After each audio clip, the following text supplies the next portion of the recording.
They remind me of the UFC of fighting one of the Diaz brothers, Nate and Nick Diaz. They like to bleed. TCU, dream season, unbelievable. The game, it was a loss, but what an incredible comeback. Just a fun team. I don't know it's just a fun team. And gutsy team, but now they get Michigan. There's no Blake Corum. He's not coming back, but a bunch of other guys are going to be able to play for Michigan in a month or 3 weeks or whatever this is. And Donovan Edwards, I like him a lot better when he's running 14 carries than whatever he had coming out of the backfield. I don't like him as your everyday down back, but man, he's awful good. So can TCU beat Michigan, or is this the lopsided semifinal?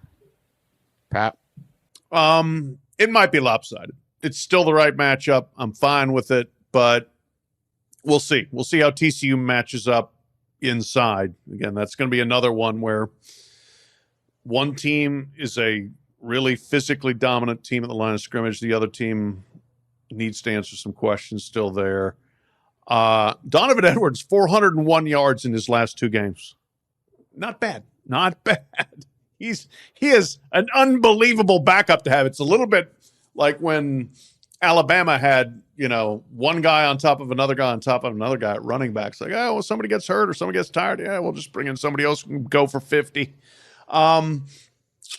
Michigan has had a phenomenal season. They have done everything right.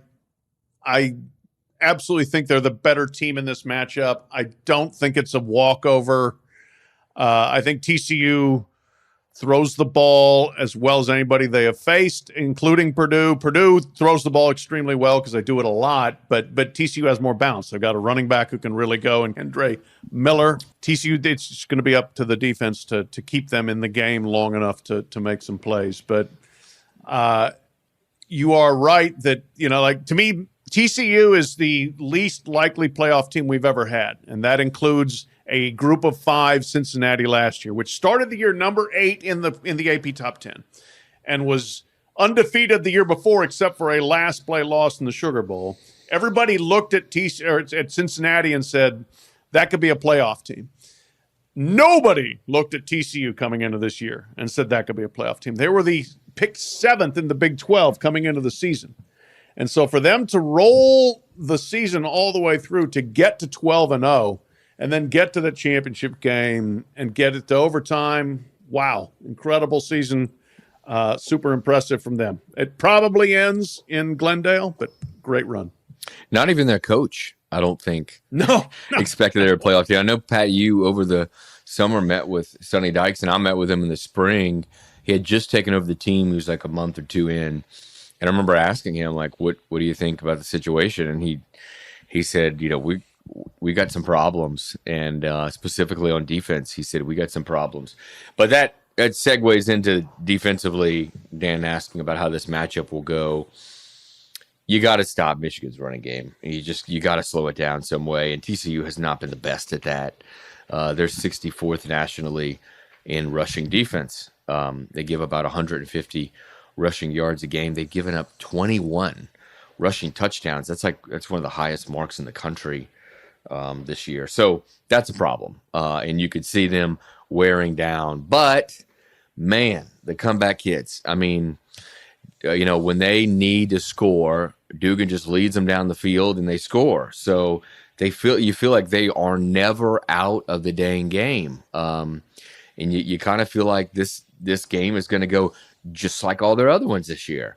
The opponent's going to look awfully good in the first half, maybe hold the lead, and look out for Max Dugan in the second half. They remind me of the UFC of fighting one of the Diaz brothers, Nate and Nick Diaz. They like to bleed. Like when they started bleeding, like absolutely no impact on them at all. They loved it. It's like, good, I'm bloody. Let's go. And it was like, here we go. Yeah. Not scared. Now we're fighting. All right. Mm-hmm. Just absolutely nothing there that scares TCU. Here's the thing about Georgia. They were so relentless this year. They were almost boring, right? It's hard to remember that Georgia lost 15 NFL players to the NFL draft last year. It's unbelievable. And shrugged it off and ho-hum, 13-0 SEC champs. How you guys doing? Can the Buckeyes play and or defeat Georgia? In my opinion, they would have to play so much better defensively than I have seen them play, and they would just have to hit all their stuff offensively. They got great offensive talent. I mean, they've got the best receiving core in the country. That's with or without Jackson Smith and Jigba. They have a great quarterback. They have a line that can protect. They don't run block that well, but they can score. The question is, can the defense stand up at all? Because Georgia is a complete team. Georgia has a phenomenal defense, but Georgia can run. Georgia can throw. Georgia's creative. Georgia's great in special teams. So I think Ohio State has a lot to prove that they can be in the game even. I mean, I think that physically they could be dominated in this game. Yeah, the Georgia defensive front, and we feels like we talk about it every year with Georgia and Alabama and maybe even LSU, whoever the SEC representative is in the playoff. We talk about how their defensive front is the thing you have to handle. I think it's no different here with Georgia. What is different about Georgia from last year's Georgia? I'm still in Atlanta. I was at the SEC championship game last night. I was talking to a couple of Georgia beat writers and asked them a question that a lot of people are asking me, and I don't have a great answer. So I asked them: how is last year's Georgia team or this year's Georgia team different from last year's Georgia team, or how do they compare to one another? And they immediately, all of them I talked to said the same thing. Oh, the offense is way better. The offense is much better. It's much more efficient. It can score actually pretty significantly at times, and we saw that last night with LSU. They can score. They can move the ball. So even if Ohio State scores some, I think Georgia is able to outscore them. And boy, did we see have we seen this year Ohio State's defense struggle at times. And so I think I would agree with Pat. I think it's going to take not a miracle, I wouldn't say, but it is going to take Georgia playing fairly poorly, couple of turnovers, going Ohio State's way, and Ohio State maybe handling that front and running the ball a little consistently. If you're going to put it all on C.J. Stroud, we've seen that sometimes doesn't always go well. So it's going to be tough. There's a reason they're 7.5 point favorites. Georgia is.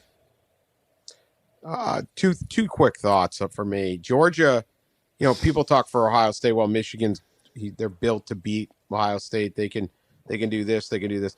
Georgia can do all those things too. They're built kind of a lot like Michigan. Mm-hmm. They just have better players doing them and more of them. Yeah. I mean, they have a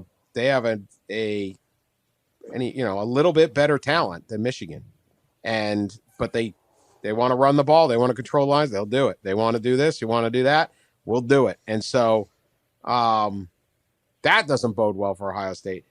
One thing I will say is this is going to be a fascinating game on the state of this program because they got beat. They got humiliated. They have had they had 6 days of, just tail between your legs, getting beaten down, told you were wimps, all this stuff. And then boom, you get a life preserver and you're back. But Ohio State has the talent to do something. Can they do it? Yeah. And what kind of fight do you have in them? And do you win? Do you come back and win this game or make it a really good game? I think they can do that. Conversely, if they don't, let's say this goes the wrong way again. Oh my Lord, you've just gotten beaten down twice in a row to end the season. That it almost adds it's like if Michigan if they had the rematch and Michigan beat them again, it would just be like existential threat. Just what do we, right? Yeah. But if Georgia just kind of knocks them over and beats them by 3 touchdowns, it's going to be like, what exactly is this program all of a sudden? Like it is going to be even worse than if you just didn't make it. So really, really interesting. I'm not sure what I will pick in this game, but really interesting time for Ohio State to answer the bell here. Yeah, I think it's fascinating from that standpoint. you got your manhood questioned, and now you have to play the ultimate manhood team. The manhood team that beat the crap out of Michigan at the line of scrimmage last year. So, okay, it's we'll see what they can get done in a month's time to get ready for it. They do have talent. They got great players, and if they could turn this into an air and space game, maybe they can do something. But it's hard to do if you can't control the line of scrimmage at all on either side. So that's I think the question for them. But you're right. The blessing is you made the playoff. The curse is you may get scrubbed twice in a row.